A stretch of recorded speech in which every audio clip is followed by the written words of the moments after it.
जय जय श्री राधे श्याम। आपका स्वागत है हमारे चैनल मंगल ज्ञान दर्पण में। साथियों, रोजाना की तरह आज भी हम आपके लिए एक ज्ञानवर्धक कहानी लेकर के आए हैं। मुझे उम्मीद है ये आपको जरूर पसंद आएगी। जो मेरे नए साथी मेरे चैनल से जुड़े हैं उनसे निवेदन करूंगा मेरे चैनल को सब्सक्राइब अवश्य कर लें। साथियों, एक गांव में एक पंडित जी ब्राह्मण रहते थे। उनकी एक बेटी भी थी। ब्राह्मण का एक शिष्य था जो उनसे पंडिताई सीख रहा था। शिष्य की शिक्षा समाप्त होने पर उस शिष्य ने पंडित जी से गुरु दक्षिणा मांगने का आग्रह किया। पंडित जी के मन में विचार आया कि इस शिष्य को क्यों न अपना दामाद बना लिया जाए। इस विचार के आते ही उन्होंने शिष्य से गुरु दक्षिणा स्वरूप उनका दामाद बनने का आग्रह किया। शिष्य ने गुरु दक्षिणा स्वरूप पंडित जी की बेटी से विवाह करना मंजूर कर लिया।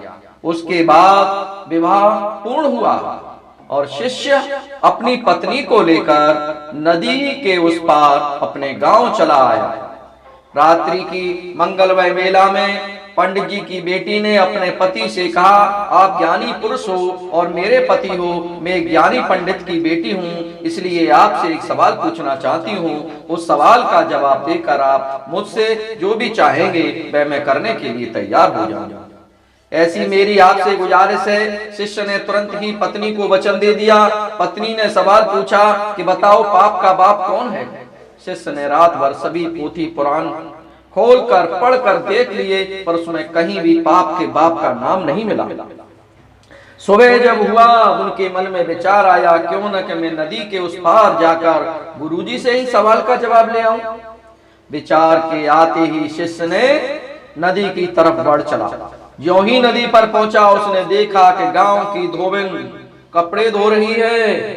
धोबिन ने शिष्य को राम राम कहा और विवाह की शुभकामनाएं दी। धोबन ने पूछा कि छोटे पंडित जी, आप कहाँ जा रहे हो? शिष्य ने कहा, मैं नदी के उस पार अपने गुरुजी के दर्शन के लिए जा रहा हूँ। इस पर धोबिन हंसने लगे और हंसते हंसते शिष्य से कहा, आप झूठ कह रहे हो, क्योंकि आपकी और आपकी पत्नी की सारी बातें मैंने कल सुन ली हैं। इसलिए मुझे पता है कि आप क्यों गुरुजी के पास जा रहे हैं। धोबिन ने उससे कहा कि आपके सवाल का जवाब मैं बता सकती हूँ। इस पर शिष्य ने कहा, मैं पंडित होने के बावजूद इस सवाल का जवाब नहीं जानता, तो तू अनपढ़ गंवार इस सवाल का जवाब कैसे दे सकती है? धोबिन ने कहा, छोटे पंडित, आपको जवाब मिलने से मतलब होना चाहिए, न कि मेरे अनपढ़ और गंवार होने से। इस पर शिष्य राजी हो गया, पर धोबिन न भी जवाब देने से पहले एक शर्त रखी। शर्त यह थी कि पंडित जी को उसके घर जाकर भोजन ग्रहण करना होगा, क्योंकि ब्राह्मण छोटी जात वालों के घर भोजन नहीं करते हैं। शिष्य थोड़ा पेशोपस में पड़ गया। तब धोबिन ने कहा कि छोटे पंडित, आपको मैं जवाब के साथ अन्न, जल और 5 सोने की मोहरें भी दूंगी। इस पर शिष्य का मन डोल गया और उसने कहा, धोबिन के साथ उसकी तरफ घर की तरफ बढ़ गया।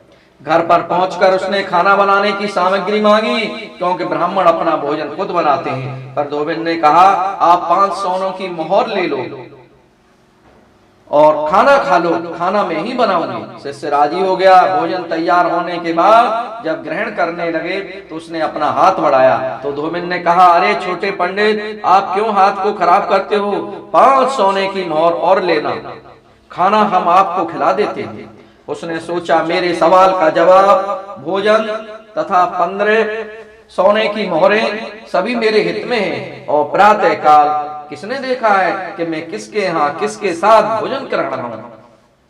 और आश्वस्त होकर पंडित खाना खाने लगे।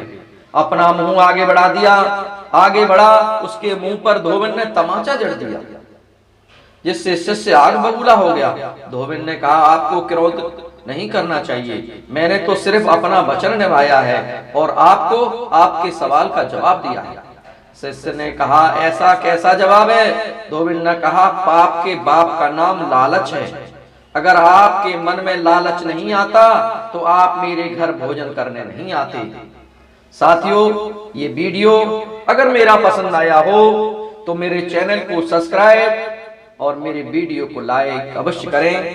और साथियों, अपने इष्ट मित्रों में भी मेरे इस वीडियो को जरूर शेयर करें, क्योंकि साथियों लालच ही सबसे बुरी बला है।